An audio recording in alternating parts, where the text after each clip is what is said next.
সাধারণ গোসল করার পর নামাজ পড়ার জন্য আবার উজু করার প্রয়োজন আছে কিনা? অনেক লোক আছে দেখবেন গোসল করার পর আবার নতুন করে উজু করে, আছে না নাই? গোসল শেষ উনি আবার বিসমিল্লাহ পড়ে উজু শুরু করছে।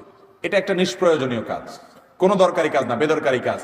আপনি যদি সুন্নাহ সম্মত গোসল করেন তাহলে গোসলের সাথে বাই ডিফল্ট উজু অটোমেটিক হয়ে যায়, আলাদা করে উজু করার আর দরকার। সুন্নাহ সম্মত গোসল কোনটা? আপনি গোসলের জন্য যখন ওয়াশরুমে ঢুকলেন, প্রথম কাজ হবে শরীরে বা কাপড়ে কোনো জায়গায় নাপাক থাকলে সেই নাপাকটাকে ডলে আগে ধুয়ে ফেলা। ভালো করে ডলে পরিষ্কার করে ফেলছেন, আলহামদুলিল্লাহ, প্রথম কাজ শেষ। এরপর দ্বিতীয় কাজ কি? এবার দুই হাতের কবজি ভালো করে ধুয়ে কুলি করেন, নাকে পানি দেন, মুখ ধোন 3 বার, হাতের কনুই পর্যন্ত 3 বার ধোন, দুনো হাত, মাথা মাসা করেন। ওযুর সব কাজগুলো শেষ, শুধু একটা বাকি আছে, পা ধোয়া। পা ধোয়াটা থাকুক বাকি। এবার আপনি মাথায়, কাঁধে, শরীরে পানি ঢেলে গোসল করেন।